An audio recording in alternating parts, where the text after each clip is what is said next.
दिवस के रूप में उनकी पत्नी रुक्ष्मणी कुमारी जी ने बहुत बड़ा सम्मान सैनिकों को यहां पर दिया है।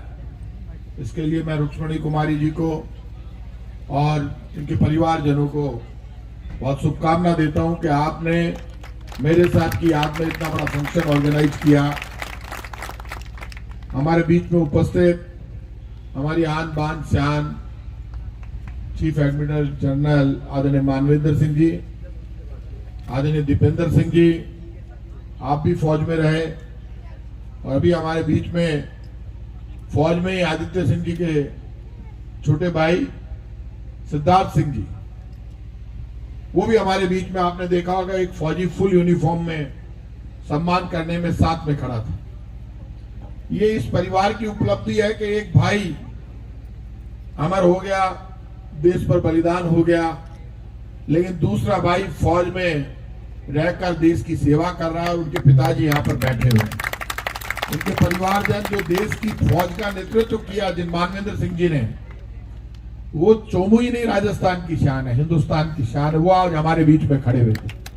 जब मानवेंद्र सिंह साहब पूछ रहे थे एक फौजी से 71 में लड़े क्या, तो फौजी ने कहा मैं साहब 74 में भर्ती हुआ। ये फौजी का जज्बा है। गोविंद पूछ लियो है तू लड़ियो कोई नहीं लड़ियो, बोले साहब मैं 74 में भर्ती हुई हूं। ये सोच है, जिंदगी जिंदा दिली से जी जाती है। कहते हैं ना गिरते हैं सहजवारी मैदानी जंग में, वो तुफिल क्या गिरेंगे जो घुटनों के बल चले। जिंदा दिल लोग जो होते हैं वो फौज में जाते हैं, मुकाबला करते हैं, देश की रक्षा करते हैं। मन में सोच एक होती है, मैं रहूं या नहीं रहूं, मेरा देश रहना चाहिए, मेरे देश का सम्मान रहना चाहिए। जिस धरती पर मैंने जन्म लिया उस धरती का मान और सम्मान सुरक्षित रहना चाहिए। ये सोच कोई बहुत छोटी नहीं है, बहुत बड़ी सोच। देश की आजादी को सिर्फ 75 वर्ष हुए हैं। मैं लोगों को कई बार समझाता हूं, सबसे पहले तिरंगा है। तिरंगा हमारी आन बान और शान। तिरंगे की आन बान और शान का हिसाब आप इससे समझ सकते हैं। देश का सबसे बड़ा झंडा कौन सा? तिरंगा। वो तिरंगा।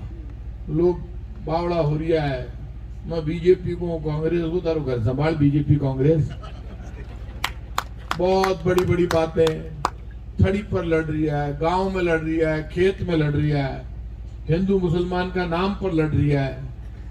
तू हिंदू है मैं मुसलमान हूं, कौन है भाई तू ठेकेदार? पूछ बाड़ो तू हिंदू है या मुसलमान, तब कौन मौको दियो? वो थारो काई हक है। आजादी ने सिर्फ 75 वर्ष हुआ है। आजादी के 75 वर्ष के बाद यहाँ की बात करो ना, chief admiral general Manvendra Singh ji हटे बैठे हैं, देश को नेतृत्व करो। दीपेंद्र सिंह जी हटे बैठे हैं, ठिकानेदार थे ये तो। जब ये ठिकानेदार थे तब भी तो लड़ रहे थे, मर रहे थे, और एक ही दिन में सारे ठिकानेदारों ने अपना पूरा राजपाट लोकतंत्र के नाम पे न्यौछावर कर दिया ने। जयपुर किसने बसाया? जयपुर हम नेताओं ने बसाया क्या? जयपुर तो राजा जयसिंह ने बसाया था। तो बुरा मानने की क्या बात है? मैं जबरदस्ती पतला हो जाऊं तो राजा जयसिंह ने बसाया यार। हम कहते कांग्रेस की सरकार ने बसाया, कोई कहते बीजेपी कांग्रेस की सरकार ने नहीं बसाया। जयपुर तो राजा जयसिंह ने बसाया। इसलिए ये ज्यादा डायलॉग बाजी नेताओं को जो गलतफहमी हो गई है, ये निकालो भैया। मेरे गांव खाचरियावास में जब मैं पैदा नहीं हुआ उससे पहले तो हिंदू मुसलमान सिख ईसाई सब रहते हैं वहां। मैंने पूछा हमारा इतिहास, मैंने पूछा क्या है हमारे गांव का ये इतिहास। उन्होंने कहा था अपना गांव का माइन है ठिकानों जो बसो जद सुर एरिया है, मुसलमान हिंदू भी एरिया है, ठाकर भी रहे। ठाकर कितना? बोले 10-15 ठिकानों कौन का? बोले ठाकरांगन राजपूतांगन। तो वे मियाँ लागता है जो पटपट उल्टो कर देता ठाकरान, मैं तो ज्यादा। ये विश्वास से चलता था ठिकाना, समझे आप? विश्वास बड़ा था भाई। ठिकानेदार रियासत और जागीरदार है तो आपस में मिल के चलते थे, तब भी नेतागिरी थी। अचानक इतनी नफरत पैदा हो गई देश में। वोट की खातिर हम नेताओं से सावधान रहो भाई। हम नेता बड़े उस्ताद हैं। हम क्या कह दें क्या कर दें कोई भरोसा नहीं। समझदार बनो। कांग्रेस का नेता क्या कह रहा है, बीजेपी का क्या कह रहा है, कांग्रेस बीजेपी दोनों ने तोलो परखो फिर फैसलो करो। जिका में दम वो अभी को साथ दो, जिको थाने कहीं दे रही हो भी न दो, पोकट में देवो ला तो बाटाई फेंक लो। आजकल लोगों ने नया सिस्टम डेवलप कर दिया, बाप की फोटो नहीं लगाते, दादा की नहीं लगाते, शहीद की नहीं लगाते। जो देश के लिए मर रहा है नेता की फोटो लगा देंगे। नेता करियो भाई, बोले नेता भाषण जो को देवे क्या मियाँ ने निपटा दो। बोले ये क्या है, काहे निपटा दो, थारो घर संभालने निपटावे लो, हमारा गांव में रेडिया का लड़ ले। कांग्रेस के नेता खरी खरी कहने में डरते हैं। यहाँ मैं कांग्रेस का मिनिस्टर हूं, कांग्रेस पार्टी का कार्यकर्ता हूं, लेकिन मैं बात खरी करता हूं। कांग्रेस का आदमी यदि दंगे फसाद की बात करे तो कांग्रेस गलत, और बीजेपी का आदमी दंगे फसाद की बात करे तो वो गलत है। कैसे कर सकते हो आप दंगे फसाद की बात? क्यों कर रहे हो? इसलिए कर रहे हो कि आटे पर टैक्स लग जाएगा, दाल पर टैक्स लग जाएगा, चावल पर लग जाएगा। अभी दुनिया में, अभी मेरे से जनरल साहब ने बहुत अच्छी बात पूछी, आजकल आपके पास डिपार्टमेंट क्या है? मैंने कहा फूड एंड सिविल सप्लाई। पहले मेरे पास ट्रांसपोर्ट था, मैं market food and civil supply. तो जनरल साहब क्यों, सबने रोटी वोटी मिल रही है। एक जनरल क्या पूछ सकता है? एक फौजी जो देश के लिए लड़ रहा है, देश का नेतृत्व करके आया, बहुत बड़ी बात है चोमू के लिए, पुराना ठिकाना है चोमू। मैंने कहा नहीं, पुराना कानून है, अभी का मायने 1 रुपया किलो 2 रुपया किलो में गेहूं मिले। फूड सिक्योरिटी एक्ट बनाया सरदार मनमोहन सिंह ने, जब सोनिया गांधी चेयरपर्सन थी यूपीए की। ये जब कानून बना उसके बाद कितनी बड़ी क्रांति हुई। लोगों को 1 रुपए किलो में गेहूं भी मिलता है, 2 रुपए किलो में भी मिलता है, 5 किलो गेहूं प्रति व्यक्ति मिलता है। सोच क्या कि कोई भूखा नहीं सोना चाहिए। उसी वक्त एक कानून बना, रोजगार गारंटी कानून, महात्मा गांधी ग्रामीण रोजगार गारंटी कानून, नरेगा। नरेगा में मेरे गांव में महिलाएं टिफिन लेकर जाती है, 200 250 300 रुपए घर लेकर आती है। उस नरेगा ने देश में क्रांति खड़ी कर दी। वो सरदार मनमोहन सिंह उस वक्त की 2014 तक जो कांग्रेस की सरकार थी, वो नरेगा नहीं बना था। तो मैं गारंटी से करता हूं, क्या करती कांग्रेस बीजेपी? गांव का लोग महलों पर हमले कर देता, शहरों पर भूख से परेशान होकर। उसको धन्यवाद दो सरदार मनमोहन सिंह को, दुनिया का सबसे बड़ा आर्थिक विशेषज्ञ। लोग कहता पहली वो सरदार जी बोले वो नहीं, आप कहो दाढ़ी वालों बाबू चुप्पी को नहीं, बोले ही बोले, बड़ी दिक्कत होगी। मारसू कई आरएसएस और बीजेपी वाला टेढ़ा और चाले है। भाई साहब माँ के वास्ते आगे तू बोल दे, माँ के वास्ते तो नटरी हूंगी मैं, तू कांग्रेस के वास्ते बोल। कर 2-4 वीर पैदा। जो वीर होता है ना, उसको ये कहने की जरूरत नहीं पड़ती मैं वीर हूं, वो तो वीर ही होता है, कहता है वो मैं वीर हूं। लोग कहते यार नहीं यार ये तो वीर है, इससे कौन लड़ेगा। मैंने कहा 2-4 तैयार कर आओ, कहीं कमजोर आदमी ने मारो रहे। मैंने टीवी पे देखा, एक दिन आ रहा कि नवरात्रों में डांडिया हुए, पूरा गांव गांव में हुआ लाग गया हाल है, तो डांडिया हो रही हो, पूरे 2-4 टाबरा ने निकाला, बड़े ठोकरिया दिखा रिया, अरे ये मुसलमान कैसे घुस गया, तारो दिमाग खराब हो गयो। डांडिया में तो हिंदू मुसलमान सारा करता आया, तू तय कर सी गई। गांव में रह रिया तो सागई कर सी डांडिया, अधिकतर सिखावाड़ा मियाँ है, डांस सिखावाड़ा, तो तू माने मारने सी। तू प्रताप सिंह गाजियावास ने मार, तो तन पतो पड़े लड़ाई को मतलब कहीं हुए, पतो तो जब पड़े बराबर की चोट में लड़े जद।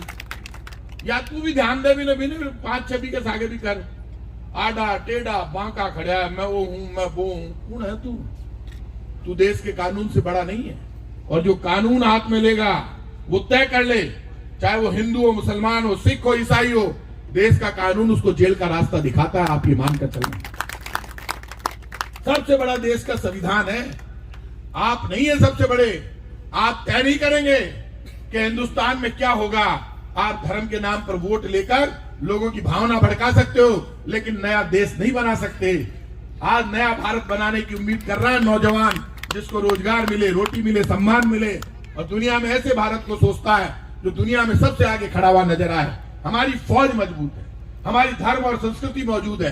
क्या भारत, क्या बात करते हो राम और कृष्ण का देश? वो राम, वो मेरे राम जो कहते थे सारी दुनिया, पूरे ब्रह्मांड के मालिक, उनको आप कोने में खड़ा करना चाहते हो? भगवान राम सिर्फ हिंदुओं के हो सकते हैं? भगवान राम का चरित्र पेश किया सबसे पहले किसने? महात्मा गांधी ने। उससे पहले पूरी दुनिया जानती थी भगवान राम को। सतयुग में भगवान की जरूरत नहीं थी, सतयुग में भगवान नहीं आए, कोई जरूरत ही नहीं थी। फिर त्रेता आया तो भगवान राम आए, द्वापर आया तो कृष्ण आए, अब कलयुग है। महात्मा गांधी ने कहा राम को, और उन्होंने कहा चाहे गीता चाहे कुरान सब में बसते राजा राम, ईश्वर अल्लाह तेरो नाम, सबको सन्मति दे भगवान। भगवान राम तो पशु के, पक्षी के, ऊंट के, घोड़े के, हाथी के, अमेरिका के, इंग्लैंड के, सबके मालिक हैं, पूरे ब्रह्मांड के मालिक हैं। ये नए ठेकेदार खड़े हो गए, माँ का है, तेरा बाप का है, ले ले, आने ले, जा तू पकड़ ले। हम तो कछावा वंश के क्षत्रिय भगवान राम का वंशज मानते हैं अपने आप को। मैं ही को नहीं कह रहा राम जी महका है, हम वंशज हो सकते हैं, राम जी अकेले हमारे नहीं है। तो क्षत्रिय कह दे सारे, ये तो हमारे हैं साहब, हम भी सूर्यवंशी है, राम भी मैं कहता हूँ हम इनके बच्चे हैं, लेकिन राम अकेले किसी के नहीं है। अब बताओ, राजनीति ऐसी हो गई, राम को भी बंटवारों कर दिया। अब ये जो हालात क्रिएट हो गए, ऐसे में इन फौजियों की तरफ हमें देखना होगा। आज मेजर आदित्य सिंह हमारे बीच में नहीं, तो उनकी पत्नी में दम है। बिल्कुल यंग एज में किसी का हस्बैंड चला जाए, क्या बीतती है, आप क्या समझते? आसान काम है, बहुत मुश्किल काम, फिर भी जज्बा है, जोश है। मेरे हस्बैंड की याद में मैं करूं। फादर बैठे, पांव में तकलीफ, सामने एक बेटा फौज में है, परिवारजन बैठे हैं। ये जो जज्बा, जोश है, ये जीने का रास्ता सिखाता है, और जीने में आप जिसको आइडियल मानकर आगे बढ़ सकते हैं, वो आपकी सोच अच्छी है। रुक्मणी कुमारी जी ने जब मुझे कहा कि मैं इस तरह का प्रोग्राम कर रही हूं, तो मैं भी मना नहीं कर पाई। वो प्रोग्राम ऐसा है, फौज का मामला है, बलिदान का मामला है, एक फौजी के सम्मान का मामला है, उस फौजी की याद में बाकी फौजियों के सम्मान का मामला है। मुझे भी अच्छा लगा जब फौजी चलकर आता है। मैंने एक फौजी से पूछा, और आपसे कह रहा हूं, यदि किसी की आंखें खराब हो तो हम लोग शंकरा आई हॉस्पिटल से हमारा टाइप है, मेरे घर पे रजिस्ट्रेशन होता है, मेरा जो सरकारी बंगला है वहां पे, और हम फ्री ऑफ कॉस्ट आंख का ऑपरेशन कराते हैं। आपको लगे किसी की आंख खराब है तो आप बता देना, हम आंख का ऑपरेशन कराते, 1 रुपया नहीं लगता। छोड़ा भी हम इन बटे, है ना, हॉस्पिटल सारी व्यवस्था अपन करते हैं, तो सारी व्यवस्था हम करते हैं। आप बता देना, गाँव में कोई भी हुआ, हाँ कोई गाँव को हुआ, कोई दिक्कत, हमारे घर वो जो सरकारी बंगलों में तो बैठे ही मेन सिविल लाइन में, आप जानता होला, नहीं जाना तो पूछ लीजिए, कोई पुलिस आन बता दे चिंता में। तो आप बटे जाशो तो हमारो स्टाफ बैठे है, बटे एक आदमी रहे जिनको आप, तो इसलिए आप सबको मैं इस आज के दिन के लिए तो मैं बधाई देता हूं, क्योंकि ये गौरव की बात है कि आपके यहाँ की एक बहू ने इतना बड़ा प्रोग्राम ऑर्गेनाइज किया। इसके लिए इनका ताली बजा के स्वागत। क्योंकि कोई भी महिला काम करे तो उसको अप्रिशिएट करना चाहिए। कमी निकालना आसान है, काम करना बहुत मुश्किल है, ध्यान रखना। लोग वही कहें कि आदत हुए गाँव में, वो टेंट टेढ़ो लगा दियो, मैं तू सीधो लगा दे। वो भाई साहब, वो आदमी तो बढ़िया है, बड़ी की चाल में गड़बड़ है। मैं क्यों यार, तू की चाल देखे थारी खुद की कौन देख रही हो, बता दूसरा की चाल देख रही है। मैं पूछता हूँ, हम यूनिवर्सिटी में पढ़ते थे, तो मैं हमारे फाइन आर्ट्स डिपार्टमेंट था, तो मैं वहां गया, तो मुझे उस गर्ल्स ने कहा, चुनाव होने वाले थे यूनिवर्सिटी के, तो कुछ गर्ल्स ने मुझे कहा कि आप है ना, जो लोग कहते हैं कि प्रताप सिंह ऐसे चलता है, हमारी चाल नहीं है इनकी। मैं अच्छा, तो मैं कहा थोड़ा सीधो चाल वाला। थोड़ा दिन बाद, अब चाल तो बाप सीधो चाल रही हो, थोड़ा दिन बाद कुछ थोड़ा बैठ गया, मैं गए प्रताप सिंह आता है ना कई बार इधर, तो अब की बार आए तो हम बताएंगे। तो मैं वापस जब गया वहां, तो म्यूजिक डिपार्टमेंट फाइन आर्ट्स एक ही था। उस गर्ल्स ने कहा कि आप तो प्लीज पहले की तरह ही चलें। मैं समझा नहीं, तो मैंने पूछा भी क्या बात होगी, बताओ प्रॉब्लम। मेरे को लगा थोड़ा शक हुआ लड़कियां डरी सी लागी, हमारी समर्थक की सारी भी डिपार्टमेंट, तो डरेगा क्यों? वो नहीं सर प्लीज, मैं चाहती हूँ कि आप तो वैसे ही चले। अरे बताओ तो सही हुआ क्या? बोले कुछ लड़के आते हैं यहाँ पे, वो कहते हैं अब की बार प्रताप सिंह आएगा उसको देखेंगे। तो मैंने कहा चाल से क्या हो जाएगा? बोले नहीं, आप पहले चलते थे तब कोई ऐसे नहीं बोलता था। तो मैंने कहा मतलब मैं तो बाकी सब जगह वैसे ही चलता हूँ, तुम्हारे यहाँ आता हूँ जो बिल्कुल सीधा चलने में लड़कियां ही में राजी रहती, राजी रह जो आप लोग कहीं जावे। तो बाद में मैंने कहा चलो कितने बजे आते हैं, तो मैं उस टाइम पे पहुंच गया। लड़का होशियार है, भाग्य पे ली, तो प्रताप सिंह खुद ही आ रही है। तो वो उसके बाद कभी गई नहीं वहां, तो मैं भी तो शरीफ आदमी था, वो गई नहीं, कभी आई नहीं। बोले मैंने उनसे पूछा कभी आए? बोले नहीं। तो जब चुनाव हुए उस डिपार्टमेंट में मुझे सारे वोट मिले, तो मैंने वहां जब जीतने के बाद मैंने बीजेपी कांग्रेस दोनों को हरा दिया यूनिवर्सिटी चुनाव में। मैं गया उस डिपार्टमेंट, मैंने उन गर्ल्स से कहा ये सारे वोट मुझे कैसे मिले? मुझे उम्मीद थी 5-6 तो तुम खिलाफ दोगी, सब लड़कियां थी वहां। बोले नहीं, उस दिन से हमने सिस्टम बदल दिया, जिस दिन से आपने पुरानी चाल लाए ना तो हमारे यहाँ माहौल ठीक हो गया, तो फिर हमने सिस्टम बदल दिया। जहां डर की जरूरत है वहां डर भी होना चाहिए, कानून का भय होना चाहिए। मैं मेरे भय की कानून, राज का मतलब भय, कानून से डरने चाहिए लोग। हर कोई कानून हाथ में ले रहा है, मजाक समझ रखा है, ऐसा नहीं है भाई साहब। इसलिए हम सबको कानून का सम्मान करते हुए आगे बढ़ना है। मैं आप सबको भरोसा देता हूं, चोमू के लोगों को कभी लगे आपका कोई काम है आप मेरे पास आ सकते हैं। वैसे भी मेरे यहाँ पे बहुत भीड़ है, तो जब मैं आजकल निमंत्रण देता हूं तो हमारे लोगों ने, सिविल लाइंस वालों ने कहा कि पहली मासू मिलिया करो, आप वो कहीं करो, अरे भीड़ ही भीड़ हो रही है। मैंने कहा पहली थे मिल लिया करो, बाद में दूसरा मिलवा। वो भीड़ इसलिए नहीं है कि मेरी कोई ज्यादा चलती है मिनिस्ट्री में, वो भीड़ सिर्फ इसलिए है क्योंकि मेरा दरवाजा खुला पड़ा है, आम आदमी आराम से आ जाता है बेचारा। मेन बात ये है। फिर लोग मेरे से कहते हैं कि साहब आप सबके फोन करते हो, कई मांगा दोस्त कहे कि सबका काम हो गया, मारो को नहीं हो। मैं तारो दिमाग खराब है। बोले कैसे? तो काम मैं कर रहा हूं क्या? बोले फिर कौन कर रहा है? मैं, तेरा उल्टा दिमाग है। अपने पास लोग आते हैं, अनजान आदमियों के मैं फोन करता हूं, उनके काम हो जाते हैं। क्यों हो जाते हैं? काम सिफारिश से नहीं होता, काम वो सुदर्शन चक्र वाला करता है, जिसका करना होता है उसका कर देता है। हमें गलतफहमी हो जाती है नेताओं को, अफसरों को, छोटो मोटो अफसर, छोटो मोटो मंत्री एमएलए बन जावे, मुख्यमंत्री बने, गलतफहमी हो जावे। अरे तू कर रही होगी काम करवाड़ो कोई और है। वो 3 त्रिलोकी का नाथ, कोई मंदिर में जाता है, कोई मस्जिद में, कोई गिरजाघर में, गुरुद्वारे में, कोई पावर है जो उस व्यक्ति का काम करवा रही है आपसे। आप कर रहे हो क्या? आप हैं कौन?